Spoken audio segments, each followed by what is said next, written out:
اس کے علاوہ معین شخص ہوگا دجال.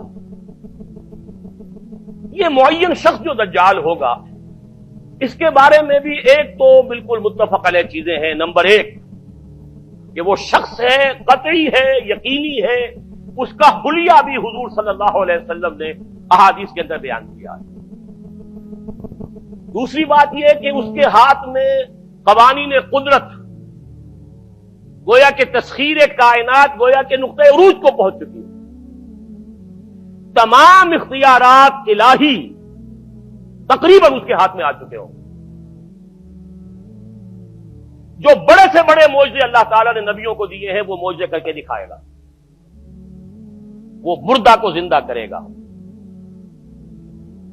مردہ لوگوں کی افواہوں کو لے کر آئے گا، ان کی روحوں کو، اگرچہ جھوٹی روحیں ہوں گی، وہ شیاطین جن ہوں گے جو ان کا بھیس بدل کر آئیں گے، لیکن یہ کہ وہ لوگوں سے کلام کریں گی. یہ اسپرچولیزم جو اپنی انتہا کو پہنچا ہوا ہے یورپ میں اور مغرب میں، یہ در حقیقت اسی کا ایک مظہر ہے. وہ کھلے بیابان کو کہے گا جہاں بالکل ٹکیل جو ہے وہ صحرا تھا، گلو گلزار کر دے گا جب چاہے گا. جب چاہے گا، جہاں چاہے گا بارش برسائے گا. فاصلہ اس کے لیے بے معنی ہوگا. اس کی سواری وہ ہوگی کہ جس کے دونوں کانوں کے درمیان فاصلہ 80 ہاتھ کا ہوگا. یہ سارے جو آج آپ کی اس ٹیکنالوجی کی جو انتہا جا رہی ہے اور جدھر جا رہی ہے، اس کو اچھی طرح سمجھ لیجیے. آج سے 100 سال پہلے شاید انسان ان چیزوں کا تصور نہ کر سکتا. وہ کوئی سواری ایسی بھی ہو سکتی ہے جس کے دو کانوں کے درمیان کا فاصلہ جو ہے وہ 80 ہاتھ کا ہو. آپ کے یہ سارے جیٹس جو ہیں وہ کیا ہیں؟ ان کے رڈارز جو لگے ہوئے ہیں، دونوں کان ہیں ان کے. اس کا ایک قدم اگر مدینے میں ہوگا تو دوسرا بیت المقدس میں ہوگا. اس کی آواز پوری دنیا میں سنی جائے گی. سنی جا رہی ہے کہ نہیں؟ یہ ساری قدرت، ساری قوتیں، تسخیر کائنات کلیتاً ایک آدمی کو چیر کر دو ٹکڑے کرے گا، دونوں ٹکڑوں کو علیحدہ کرے گا، ان کے درمیان چلے گا اور پھر ان دونوں کو جوڑے گا اور کھڑا کر دے گا. احادیث میں ساری موجود ہے. سرجری جدھر جا رہی ہے وہ جب نہیں کہ وہاں تک آدمی پہنچ جائے. فریز کر کے تو یہ معاملہ اب ہو ہی سکتا ہے، لیکن یہ کہ ابھی اگلا اور قدم کیا ہوگا کچھ نہیں کہہ سکتے. یہ چیزیں تو ہے متفق علیہ. البتہ کچھ معاملات کے اندر احادیث میں کچھ اختلاف پایا جاتا ہے اور یہ مشکلات الحدیث میں سے. اور میں بھی چونکہ اس مسئلے میں اب تک بھی کسی درجے میں، ابھی قطعیت کے ساتھ میں کوئی بات نہیں کہہ پا رہا ہوں، لیکن اب چونکہ گمان غالب کے درجے میں ایک رائے تک پہنچ چکا ہوں، اس لیے میں نے آج اس بات کو آپ تک پہنچانے کے لیے یہ عنوان اختیار کیا. اس لیے کہ حدیث میں جو آتی ہے تفاصیل، اس سے معلوم ہوتا ہے کہ یہ دجال دو دجل کرے گا. یا تو وہ دو دجل کرنے والے دو دجال علیحدہ ہیں، یا یہ دونوں دجل کرنے والا شخص ایک ہی ہے. بس یہ مسئلہ ہے کہ جو آج تک مجھ سے حل نہیں ہوا تھا، اب تک کہنا چاہیے آج تک نہیں. اور یہ اس میں علماء سے بھی گفتگو ہوئی ہے، اور جن لوگوں نے اس مفہوم موضوعات پر اپنا وقت لگایا ہے ان سے بھی گفتگویں ہوئی ہیں، تو وہ بھی اس مسئلے کو حل کرنے سے تاحال قاصر رہے. لیکن یہ کہ اب میری رائے یہ ہے کہ یہ دو شخص ہیں علیحدہ علیحدہ، واللہ عالم. لیکن ایک رائے تک میں پہنچ چکا ہوں، اس لیے وہ رائے آپ کے سامنے رکھ رہا ہوں، اور آپ کے ذریعے سے وہ آگے بھی پھیلے گی تو اہل علم کے ساتھ جو ہے اس معاملے کے اندر تبادلہ خیالات کی بھی نوبت آئے گی انشاءاللہ. لیکن یہ کہ اس میں یہ بات قطعی اور یقینی ہے کہ اس طرح کا ایک شخص پیدا ہوگا. البتہ یہ کہ آیا وہ دو ہوں گے دو مختلف اوقات میں، یا ایک ہی ہوگا ایک ہی وقت میں، صرف اس میں اختلاف ہے. میرے نزدیک وہ دو ہوں گے. ایک وہ شخص جو جھوٹا مسیح ہونے کا دعویٰ کرے گا، المسیح الدجال. جیسے حضور نے فرمایا میری امت میں 30 دجال اٹھیں گے جو نبی کا دعویٰ کریں گے، جن میں سے 5-6 تو حضور کے اپنے زمانے میں اور آپ سے متصل اٹھ کھڑے ہوئے تھے. بعد میں محمد علی باب ہو، بہاء اللہ ہو، قادیانی اور کہاں کون اٹھے ہوں گے واللہ عالم. اسی طریقے سے ایک شخص مسیح ہونے کا دعویٰ کر کے کھڑا ہوگا، یہودی ہوگا. یہ ہے اصل میں وہ شے.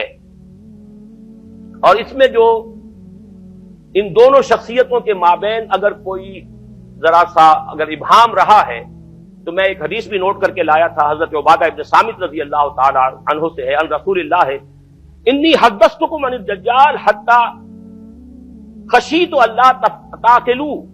میں نے تمہیں دجال کے بارے میں بہت سی باتیں بتائی ہیں تو مجھے یہ گمان ہوا کہ شاید تم اسے سمجھ نہ پاؤ.